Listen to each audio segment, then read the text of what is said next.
Welcome back to the Deep Dive. Our mission here is pretty simple. We plunge into these colossal subjects and try to pull out the essential, the surprising, the stuff you really need to know. And today, we are taking on a true global titan. I mean, this is a place that kind of defies description. It's built on prophecy, on ruins. It's constantly adapting, and it's literally sinking. It is. We are deep diving into Mexico City, or as the 20-plus million people who live there call it, CDMX. It really is a capital of transformation. I think to understand Mexico City, you just have to accept that every single layer of its history is present all at once. Right. You're exploring a city founded by one of the greatest empires in the Americas, then systematically destroyed and rebuilt by the Spanish, all while sitting on a geological time bomb. So what's our objective today? What are we trying to unpack? I think our goal is to explore that layered identity, really analyze its precarious geography, and then understand its role as this undeniable economic and cultural powerhouse in the 21st century. Okay, so when we talk about global capitals, this isn't just a big city.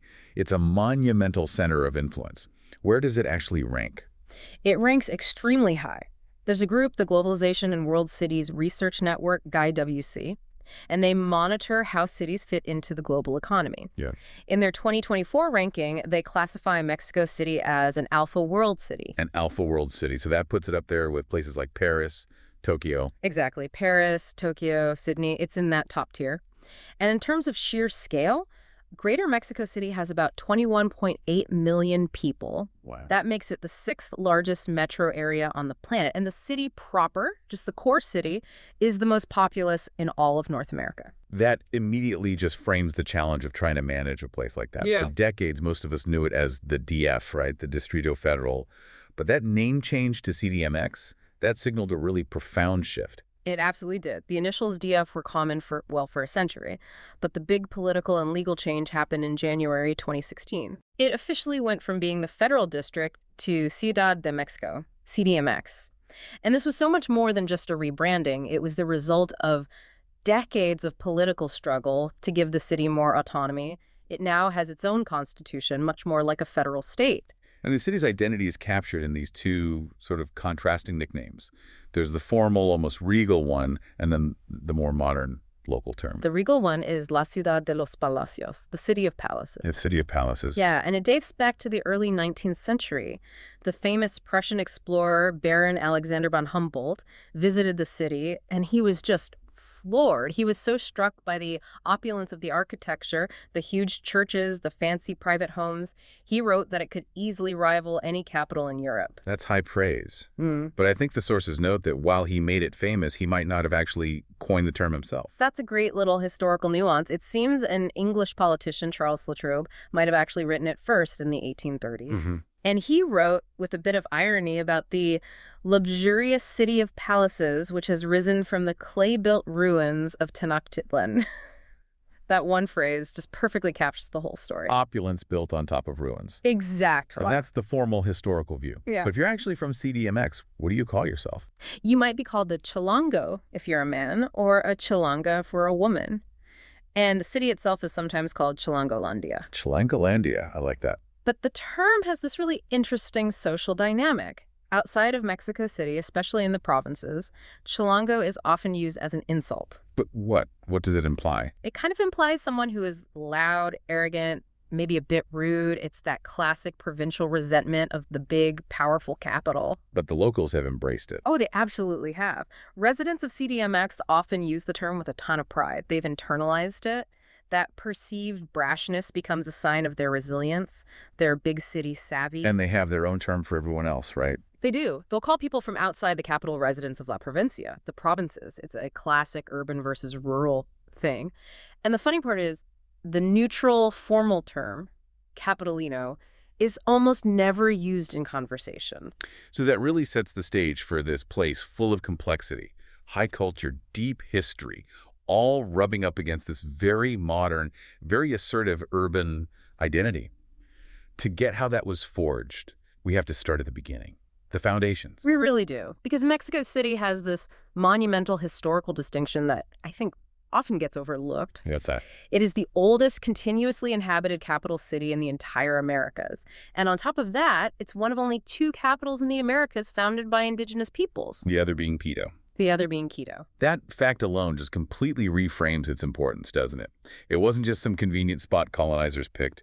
It was an ancient, powerful city that the Spanish decided to seize. Exactly. The city was founded by the Mexica people, who we usually call the Aztecs. They established their city, Tenochtitlan, on a group of islands right in the middle of Lake Texcoco. This was around 1325 or 1327. And they didn't just pick the spot randomly. It was chosen because of a deeply symbolic religious legend. That's the core of the whole foundation myth. According to their tradition, their main god, Huitzilopochtli, told them to settle where they saw a very specific sign. The eagle on the cactus. The golden eagle on a prickly pear cactus devouring a rattlesnake. They saw that sign on a small marshy island, and that's where they founded Tenochtitlan. And that image is so powerful, it's still the central symbol on Mexico's national flag today. The sheer audacity of building a city on a marshy island is just mind-boggling. What made it so sophisticated when the Spanish showed up? By the time Cortés arrived in 1519, Tenochtitlan was the heart of the Aztec Empire, which stretched from the Gulf of Mexico all the way to the Pacific. And its sophistication was all about engineering. The Mexica controlled the floodwaters with this massive 10-mile-long defensive barrier, a dike, that separated the salty water of the main lake from the fresh water they needed for the city. And this is where the famous chinapas, the floating gardens, come in. Precisely. They were these incredibly productive agricultural plots they made by layering mud and vegetation. They had totally mastered hydroengineering. When Cortés first saw it, Tenochtitlan was one of the largest cities in the world, much bigger than any European city at the time. The scale of that civilization must have made the conquest that followed incredibly brutal. The brutality was comprehensive. Cortés, with the help of thousands of indigenous allies who hated the Aztecs, started the siege of Tenochtitlan in May 1521. For 3 months, the city was starved, cut off from water, and just pounded by Spanish weapons. And then disease played a huge part. A devastating part. Smallpox, which the Europeans brought with them, had a death rate of up to 90% among the indigenous populations. It was a perfect storm of violence and biology. So when the last Aztec ruler finally surrendered in August 1521, what was actually left of the capital? Almost nothing. The sources say almost nothing. Cortés made a strategic call to basically raise the city during the final siege. The rebuilding, though, was incredibly fast. Why so fast? Political necessity. He had to consolidate Spanish power immediately, and rebuilding on the side of Tenochtitlan was a clear message. We conquer your center of power, and we're putting our new order right on top of it. And that act, that superimposition, is what defines the historic center today. They used the old city's blueprint, but just built over it. Absolutely. They kept the basic 4-quadrant layout of Tenochtitlan, but they leveled the old structures and built the Spanish power center right on top. The best example is the Zocalo, the main square. Which was the Aztec ceremonial center. Right. They demolished the Templo Mayor, the main temple, and they used its stones, its foundation, to build the massive metropolitan cathedral right beside it, and even partially over the ruins. So it's historical layering made physical. You can actually see it. You literally can. When you visit today, you can see the excavated ruins of the Aztec temple right beneath the foundations of the colonial cathedral. The amount of work required for that, the destruction and the construction in the 16th century, it's almost impossible to grasp. It was a colossal forced effort. And we have an eyewitness account that really drives home the human cost. What's that? A Franciscan friar, Toribio de Benavente Motolinia, was one of the first missionaries, and he categorized the massive reconstruction effort, which relied on what was basically indigenous slave labor, as one of the 7 plagues of the early colonial period. The 7th plague. Yeah. Building Mexico City. What made it so catastrophic, according to him? He just painted this harrowing picture. He described crowds of laborers so huge you could barely move on the causeways. They had to tear down the old buildings, often just with their hands, and then build these massive new stone structures. He specifically noted how many died. He wrote, "Many died from being crushed by beams or falling from high places or in tearing down old buildings for new ones. It was just a brutal industrial-scale use of human labor to turn the Aztec capital into the capital of New Spain." A tragic origin. But once it was established, it quickly became this magnet for wealth. Yeah. Which brings us back to that nickname, the City of Palaces. It was a total magnet for capital. It was the administrative and cultural hub of the viceroyalty. All the wealth from the silver mines, the ports, the farms, it all flowed into the capital. So noble families, made their money elsewhere but spent it in the city. Exactly. They built these extravagant homes, the palacios, they funded charities, commissioned art, imported luxury goods, and this all peaked in the late 18th century, which is when the city really cemented its reputation as a rival to Madrid or Paris in its splendor. But all that splendor was built on layers of ruin and on ground that couldn't support it. And that is the fundamental challenge that defines the modern city. Its unique and highly precarious geography. Which is where things get really interesting. The geography of CDMX is the source of pretty much all its problems, historical and modern. So set the scene for us. Okay, so the city is in the Valley of Mexico, high up on the Central Plateau. The elevation is significant, 2,240 meters, or about 7,350 feet. And it's in a basin, surrounded by these towering volcanic mountains. High altitude surrounded by mountains, it sounds like a perfect protected spot. So what's the paradox? The paradox is water. The valley was a closed basin. All the water that flowed down from the mountains had no natural way to get out. Ah, okay. So this created a huge system of lakes, including Lake Texcoco. The Aztecs engineered ways to manage it, but when the Spanish destroyed those dikes, the flood risk came back with a vengeance. So the Spanish inherited a city that was constantly flooding, and their solution was pretty drastic: drain the entire lake. That was the only way they thought they could make it sustainable. They started these massive, centuries-long engineering projects called the desagüe, the drainage system. Centuries long. Yeah, starting in the 17th century, they literally cut through the mountains to create an artificial outlet for the water. It was an incredible feat of engineering for its time, and over the centuries, they completely drained Lake Texcoco. Turning the lake bed into dry land for the city to grow. Exactly. And that dry, former lake bed is the root of the city's existential crisis today: subsidence. The ground is collapsing. The ground is collapsing. The city rests on what is basically soft, saturated clay, ancient lake mud. As the city grew, it started pumping massive amounts of groundwater from the aquifer underneath that clay. And when the water's gone, the clay compacts and the ground just drops. That's it. And the data is terrifying. Give us the numbers again, because they're really important. In some central areas, since the start of the 20th century, the city has sunk up to 9 meters. 9 meters, that's almost 30 feet. About 30 feet of vertical loss. And this isn't a historical problem, it's ongoing. In some parts of the historic center, it's still sinking at a rate of almost 50 centimeters 20 inches. every single year. Every year. That's just, I can't even wrap my head around that. How does that affect daily life? How does the infrastructure even function? The consequences are a mess. First, you have structural damage. The sinking is uneven, so buildings lean and crack. The Metropolitan Cathedral, the Palacio de Bellas Artes, they're famous examples of this. But the biggest problem is for infrastructure that relies on gravity. The sewage system. The sewage system, it's a nightmare. It's supposed to flow downhill, right? But when the ground sinks at different rates, you end up with sections where the pipes actually have to move sewage uphill. So it requires constant, expensive pumping. Constant pumping, and it causes blockages. And worst of all, it brings back the original flood risk. When the heavy rains come, the city's ability to drain the water is severely limited, so you get chronic flooding.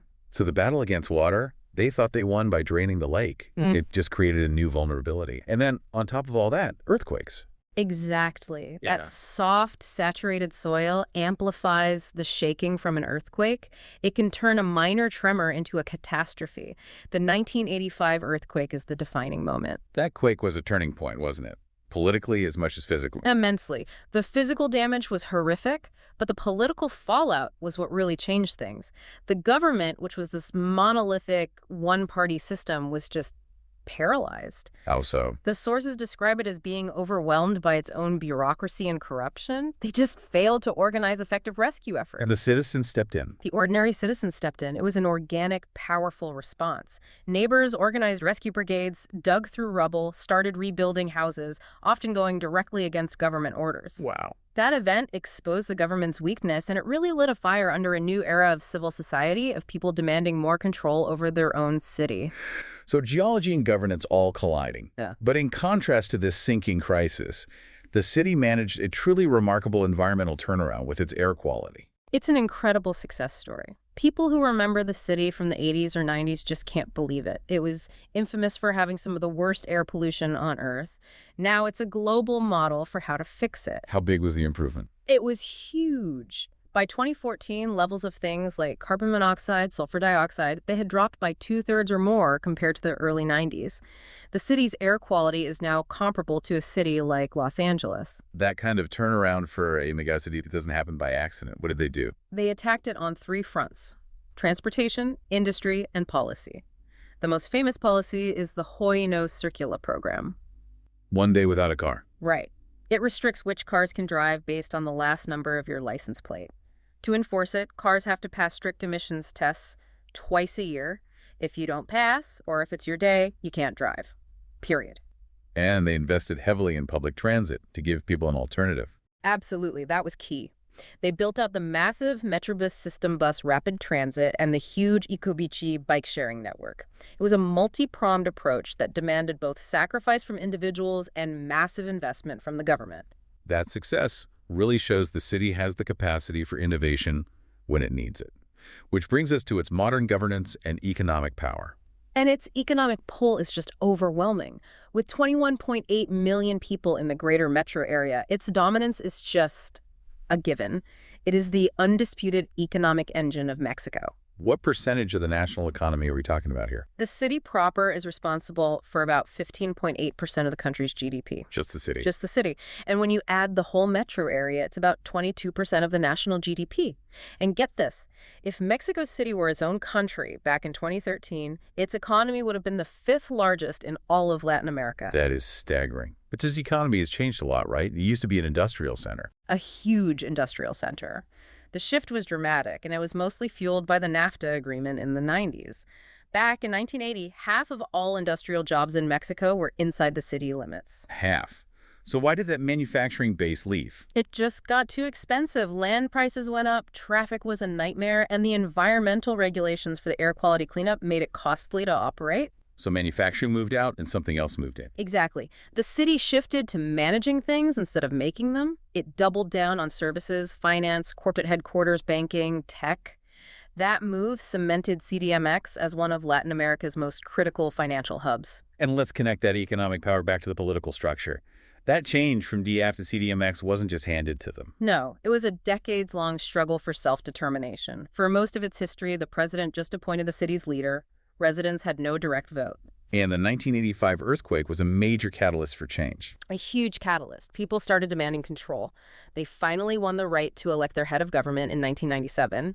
And the ultimate achievement was that 2016 reform, which gave them their own constitution. And that decentralized power in a big way. Significantly. Yeah. The 16 boroughs, the alcaldías, got their own elected mayors with real budgetary power. It gave local communities way more control over their own neighborhoods. But there's still one crucial legal limitation. It can't become a full state. Right, and that's fundamental. The Constitution says it can't become a state as long as it's the seat of federal power. If it did, the capital would have to move somewhere else. So it has this unique, powerful, but always tied to the federation status. And that autonomy has allowed it to become a laboratory for progressive social policy, way ahead of the rest of the country. Absolutely. Since the late 90s, its politics have been much more liberal than the rest of Mexico. A huge example is reproductive rights. Right. Mexico City was the first federal entity to significantly expand abortion access, which was a massive departure from traditional law. And it was also a trailblazer on LGBTQ plus rights in the region. A total trailblazer. In 2009, it became the first city in all of Latin America to legalize same-sex marriage. That set a critical precedent. They've also pioneered things like no-fault divorce and legal gender change.